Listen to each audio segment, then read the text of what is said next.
Hello there, how are you tonight? I hope you're tucked in, warm and comfortable, with the soft hush of night all around you. The stars are out, the world is quiet, and your pillow is ready to carry you far away. Tonight I'd like to take you on a slow sandy journey back thousands of years, to a land where the river Nile flowed like a ribbon of life through golden deserts, where pyramids rose toward the sky and kings were worshipped like gods. But this isn't a tale of glory. No, this is a story of secrets, of crowns that weighed too heavy, of royal beds that were never truly safe. Because in ancient Egypt, being royal wasn't just a privilege, it was a curse. So close your eyes and let the desert winds whisper. Let the slow rhythm of history lull you. We'll begin with the first pharaoh and drift gently through dynasties, betrayals, and tombs lost to time. There's no need to stay awake for it all. Just listen and sleep. Shall we begin? Before pyramids rose and gods were carved in gold, Egypt was two lands. To the north, the Nile spread wide into marshes and reeds. To the south, it flowed narrow and deep, cutting through stone and sand. Each land had its own ruler. Each land had its own pride. Then came he was a king from Upper Egypt, strong, silent, and determined. He marched north, not just with soldiers but with purpose. He conquered. He united. He became the first pharaoh. Narmer wore two crowns, the white crown of the south, the red crown of the north. Together, they formed the double crown symbol of one Egypt. His victory was carved into stone, a ceremonial palette, flat and heavy. On one side, Narmer strikes down an enemy. On the other, he walks in, procession, calm and proud. No words, just images. But the message was clear. Egypt was one, and Narmer ruled it. His tomb lies in Abydos, deep in the desert. Simple, quiet, but nearby, many grave servants buried with him. Some say they were sacrificed, others say they were silenced. The truth sleeps with them. Narmer's son Horahar took the crown next. His name meant fighting falcon. He ruled long, built temples, expanded trade, but even he was not safe. To be pharaoh was to be divine, but also alone, watched, whispered about, always at risk. And so the line of kings began, each one stepping into power, each one stepping into danger. The desert remembers, the Nile flows on, and the crown waits. Horahar was Narmer's son, the first to inherit the crown, the first to carry the weight of kingship. His name meant fighting falcon, a symbol of Horus, the sky god, a sign that the pharaoh was not just a man, but a living god. Horahar ruled from Memphis, a new city near the Nile's bend. He built temples to honor the gods. He sent ships down the river, trading gold and grain. He expanded Egypt's reach, but the palace was never quiet. Advisors whispered, priests watched, generals waited. There were no laws of succession, no written rules, only power and those who wanted it. Horahar's reign was long, but his death was sudden. Some say he died in battle. Others say he was poisoned. His tomb, like his father's, lies in Abydos, larger, deeper, surrounded again by graves, servants, guards, buried beside him, perhaps to serve him in the afterlife, perhaps to keep secrets buried. His son Jua became pharaoh next, another name carved in stone, another ruler stepping into shadow. The rituals grew stronger. The crown grew heavier, and the flame of kingship burned on. But even fire casts darkness. Jia was the third to wear the crown, son of Horahar, heir to Narmer's legacy. By the time he ruled, Egypt was no longer just united, it was awakening. Temples rose from stone. Priests chanted in the morning light. The Nile carried not just water, but power. Jia ruled from Memphis, the city of kings. He expanded Egypt's borders southward into Nubia. His armies returned with gold, ivory, incense, and stone. But conquest was only part of his reign. Ger understood something deeper. That kingship was not just rule, it was ritual. He strengthened the cult of the pharaoh. The king was no longer just chosen by gods. He was a god. In the palace, incense burned day and night. Offerings were made to Horus, the falcon god. But behind the rituals, the court grew tense. There were no written laws, no scrolls to guide, only tradition and ambition. Jia had sons, he had rivals, and he had enemies who smiled in daylight. His tomb at Abydos was vast, a central chamber, carved into the desert, surrounded by over 300 graves, servants, guards, musicians, attendants, all buried with him. Some say they were sacrificed willingly, others say they were chosen. The tomb was filled with objects, jars of wine sealed with clay, bowls of dried figs and honey, tools of copper, amulets of bone and ivory. Each item placed with care, each meant to serve him in the afterlife. But the silence of the tomb is thick, and the truth sleeps beneath the sand. Jar's reign ended quietly. No great battle, no clear successor. His son, Jet, took the crown, but the court was restless. The rituals were growing, and the line of kings was becoming a line of shadows. The crown gleamed, the Nile flowed, and Egypt watched. Jet was the fourth pharaoh, son of Gia, born into power, raised in ritual. His name was carved with a serpent, a symbol of eternity, of kingship that coils and never ends. He ruled from Memphis as his fathers had. The palace was quiet, but never still. Priests moved through shadowed halls. Advisors whispered behind linen curtains. The scent of myrrh hung in the air. Jed was young when he took the crown, but he was not naive. He knew the throne was sacred. He also knew it was fragile. He strengthened the temples, built shrines to Horus and Osiris. He ordered new rituals longer, more elaborate. The pharaoh's daily life became a performance.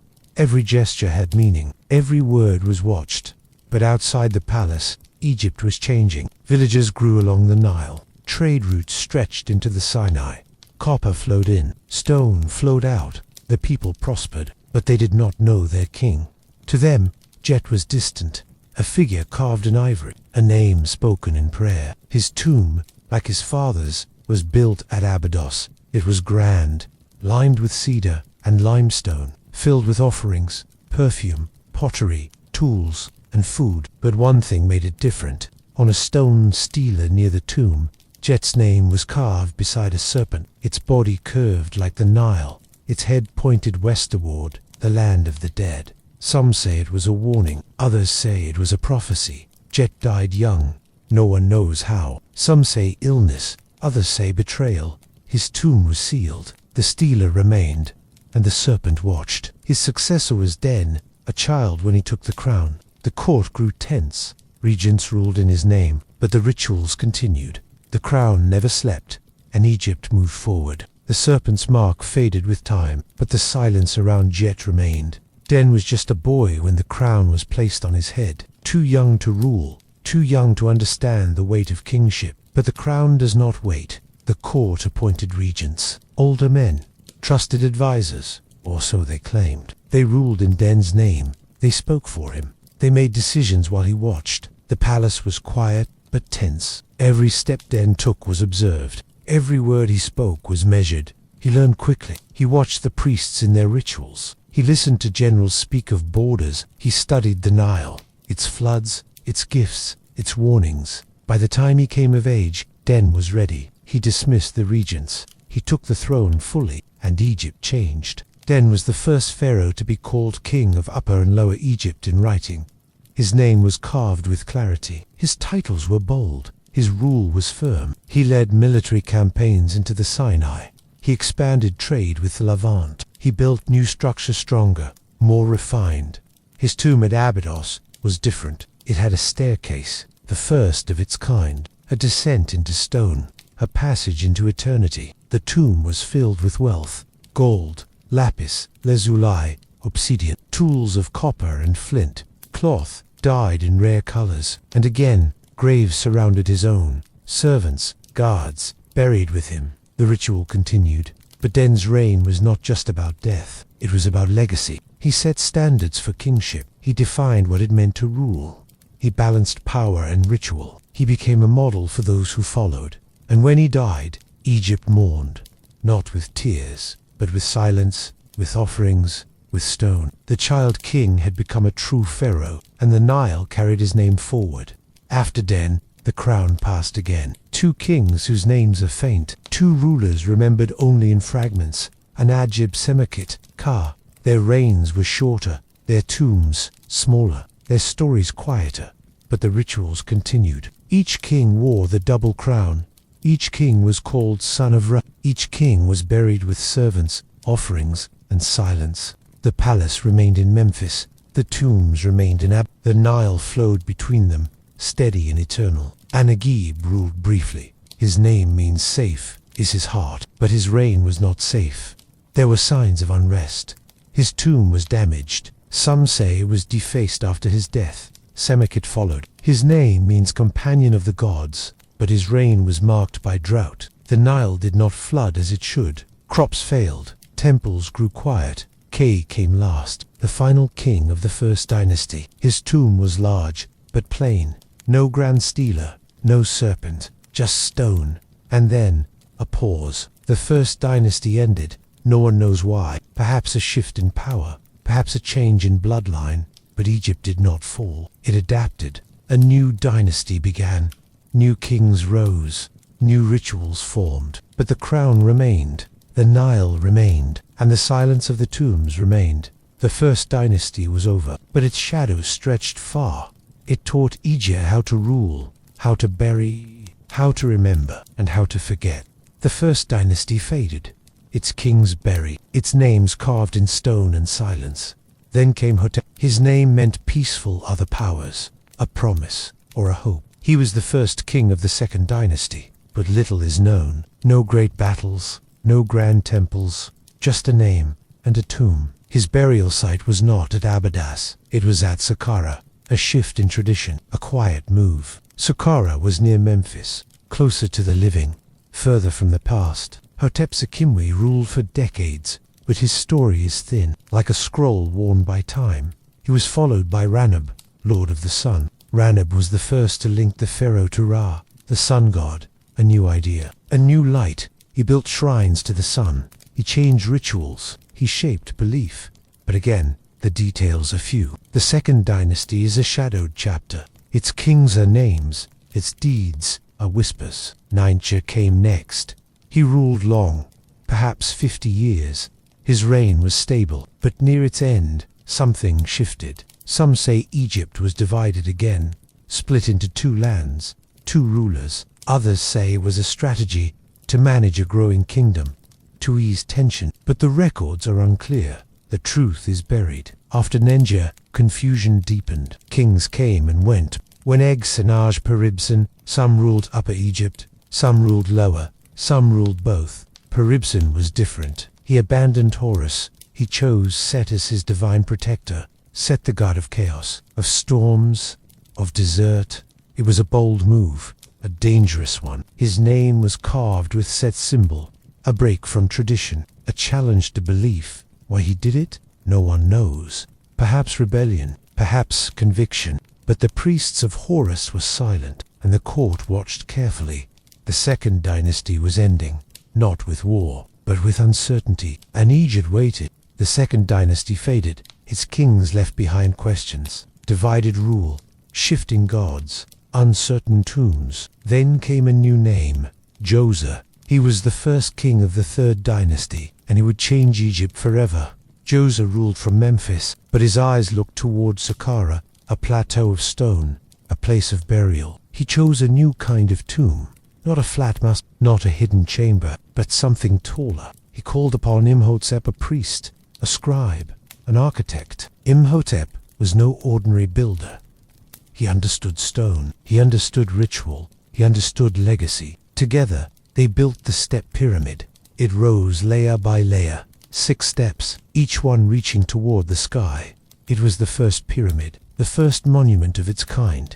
Not just a tomb, but a statement. The pharaoh was no longer buried beneath the earth. He was lifted above it, toward the gods. The step pyramid was surrounded by courtyards, temples, and walls, a city of the dead, built for eternity. Inside, Djoser's burial chamber was deep underground, carved into bedrock, lined with blue tiles, quiet, cold, sacred. His reign was long, his rule was strong. Egypt prospered.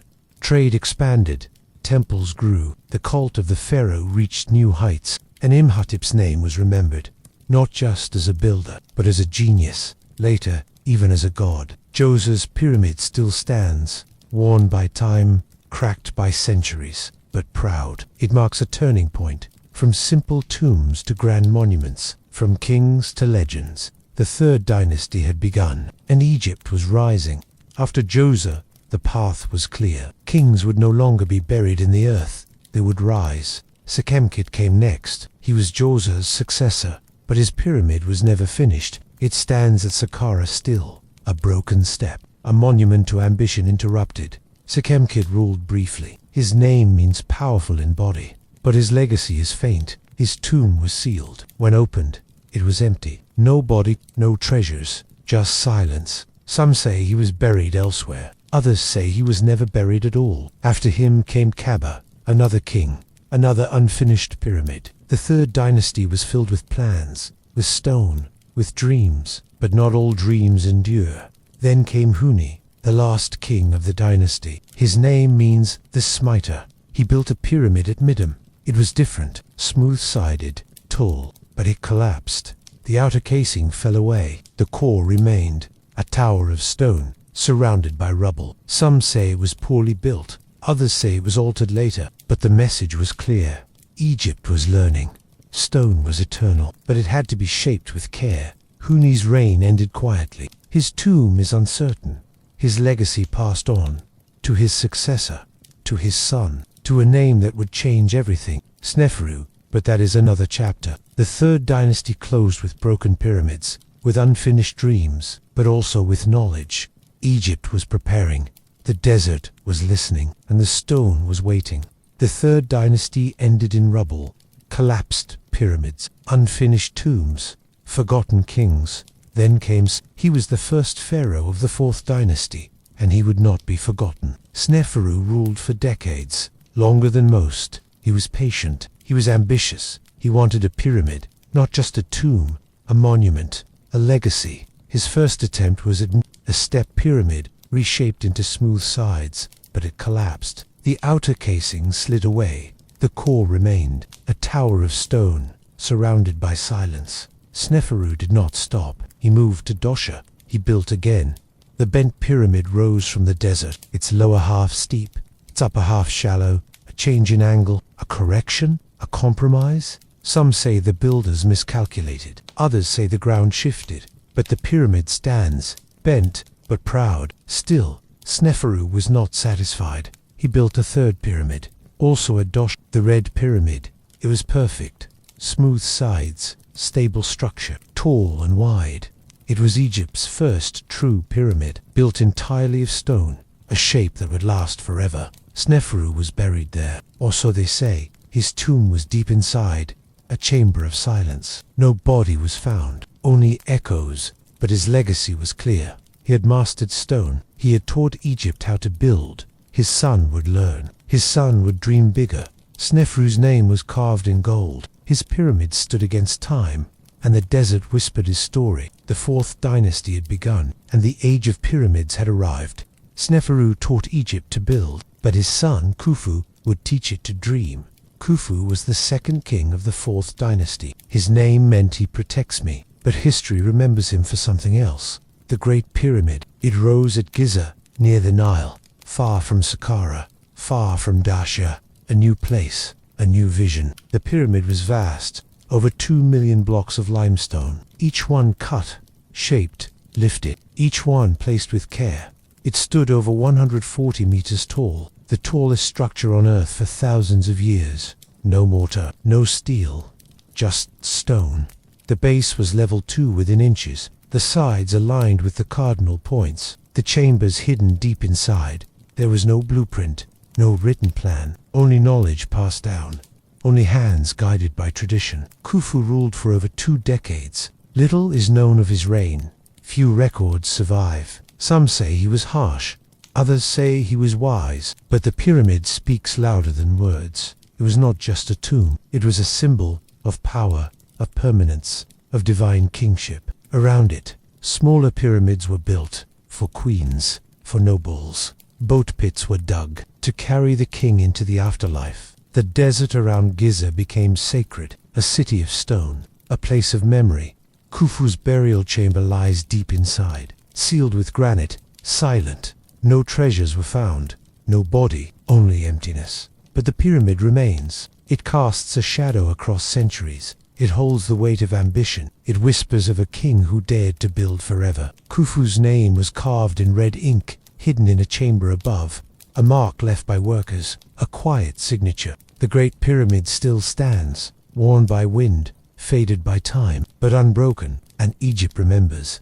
After Khufu, the crown passed to a son, a brief reign, a pyramid built far from Giza. Then came another son of Khufu, another builder, another dreamer. Khafre returned to Giza, to the plateau of giants, to the shadow of his father's pyramid. He built his own, slightly shorter, but placed on higher ground.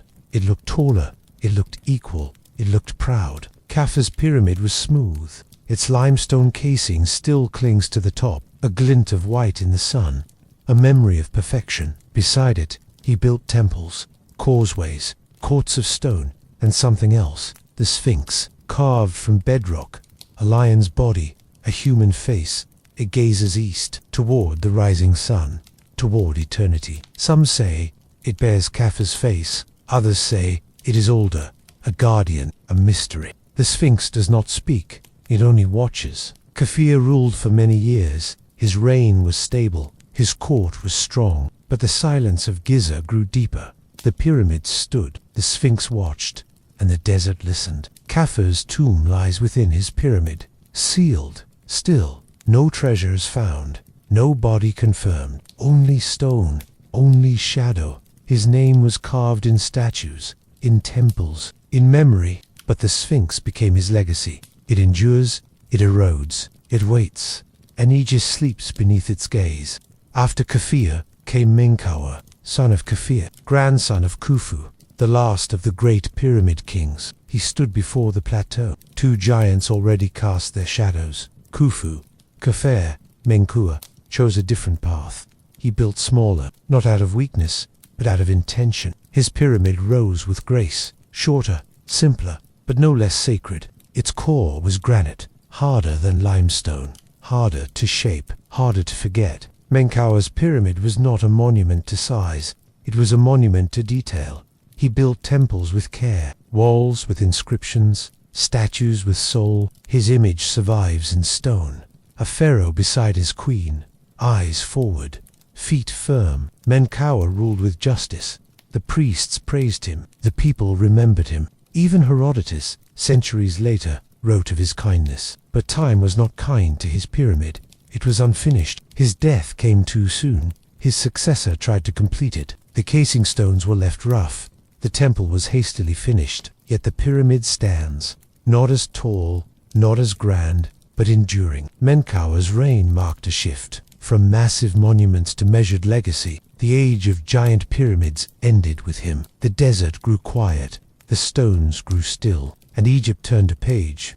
Menkaure was the last to build on the scale of giants, the last to carve ambition into the sky. After him, the pyramids shrank. Stone gave way to precision, gave way to haste. Dynasties shifted, power scattered, the old kingdom waned. The desert watched, the Sphinx remained, but the silence deepened. Pharaohs still built tombs, but not on the plateau, not in the open. They turned inward, toward secrecy, toward protection. The pyramids had been robbed, their treasures stolen, their sanctity pierced. So the kings chose the valley, a place of cliffs, of winding paths, of hidden chambers. The Valley of the Kings, no towering monuments, no gleaming limestone, only rock-cut tombs, invisible from above. Names like Tuthmosis, Amenhotep Seti. They ruled with splendor, but buried themselves in silence. The tombs were painted, walls alive with color,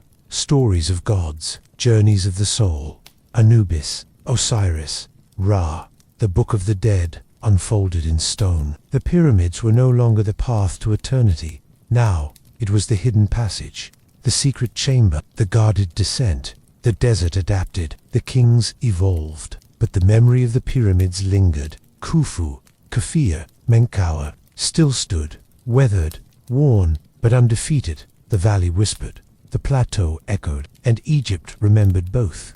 Centuries passed, the pyramids stood, the valley slept. Winds shifted, empires rose and fell, languages changed, beliefs transformed, but Egypt remained, buried, silent, waiting. Then came seekers, travelers, scholars, thieves. They dug, they mapped, they dreamed. The Valley of the Kings was rediscovered. Tombs opened, walls revealed, colors still vivid.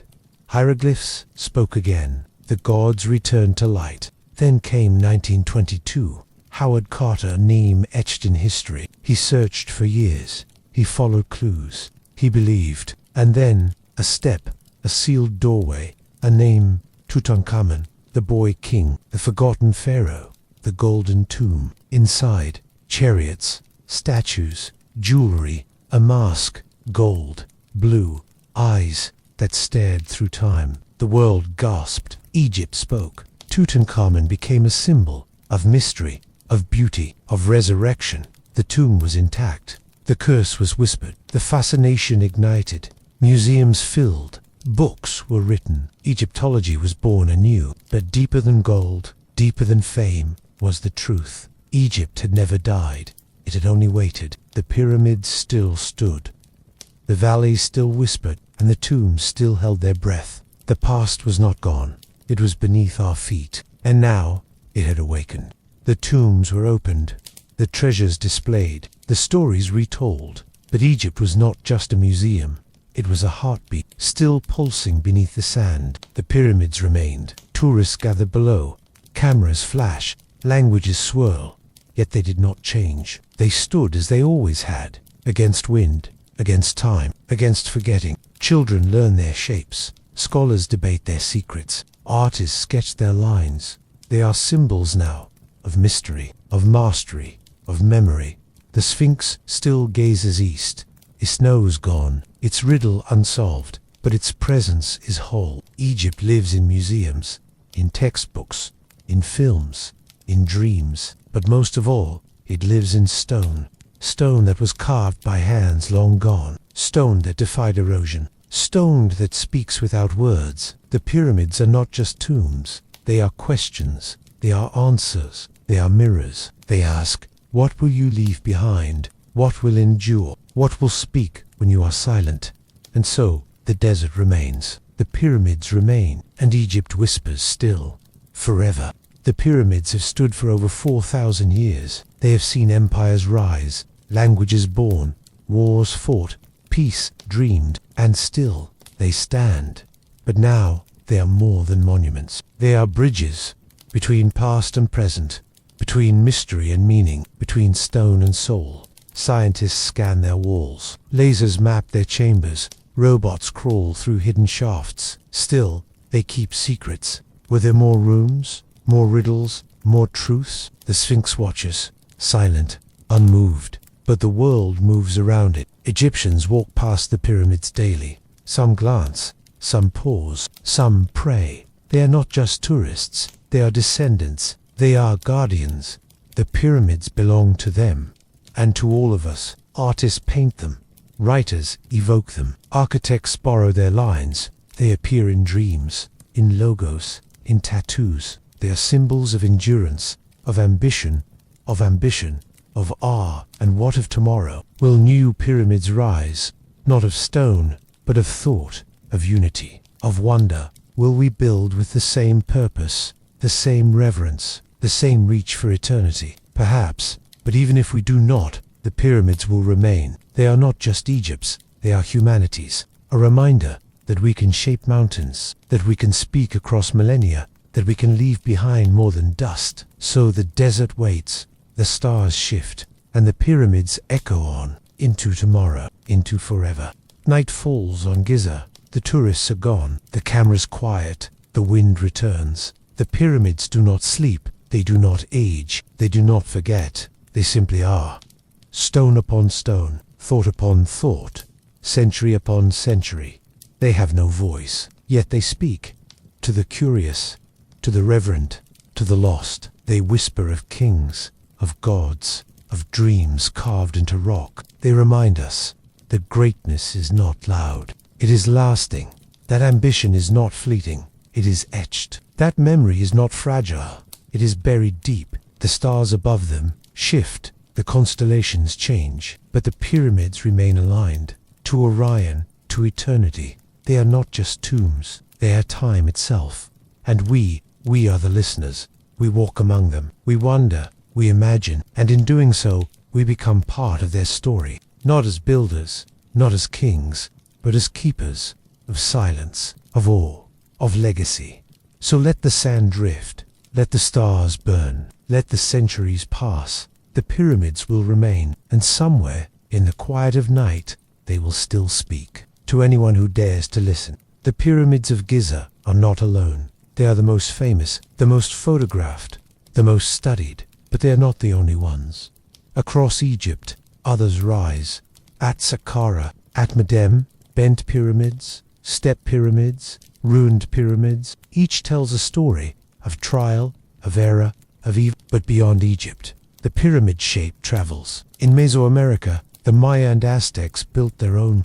At Teotihuacan, at Chichen Itza, at Tikor, stone steps, flat tops, temples to the sky. In Sudan, the Nubian pyramids stand, smaller, steeper, numerous, built by the kingdom of Kush, pharaohs of the south. In China, burial mounds rise like silent hills. Some say pyramids lie beneath. In Indonesia, Borobudur spirals upward, a mandala in stone. Even in modern cities, glass pyramids gleam. At the Louvre, in Las Vegas, in Memphis, Tennessee. Why? The pyramid, because it endures, because it points upward, because it balances. It is a shape of stability, of aspiration, of mystery. It is not just Egyptian, it is human, a universal symbol of reaching, of remembering, of reverence. So the story of the pyramids continues, not just in sand, but in spirit. Wherever people build, wherever people dream, the pyramid ris. Why do pyramids captivate us? Is it their size, their age, their mystery? Or is it something deeper? The pyramid is a shape of ascent, wide at the base, narrow at the peak. It begins with foundation, with many, with support, and rises toward unity, toward focus, toward the point. It mirrors life. We begin broad, full of paths, full of questions, and we choose, we refine, until we reach the summit. A moment, a meaning. The pyramid is also a symbol of balance. It stands firm, it distributes weight, it endures. In chaos, it offers order. In erosion, it resists. In time, it persists.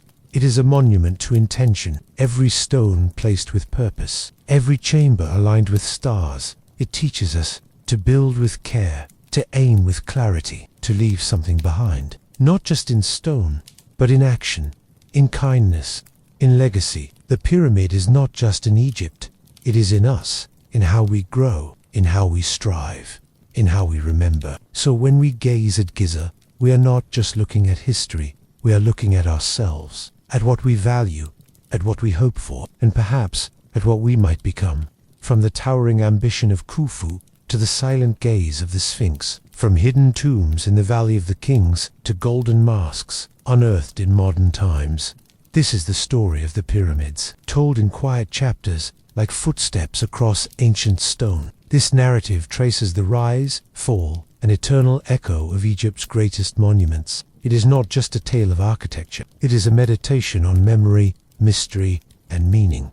The pyramids are not merely tombs. They are questions carved into the earth. They are mirrors held up to humanity. The story is told. The pyramids have spoken. And now, the desert grows quiet again. The wind settles. The stars blink slowly. The Sphinx closes its eyes. If only in imagination, you've walked through chambers of stone, stood beside kings, listened to whispers older than memory.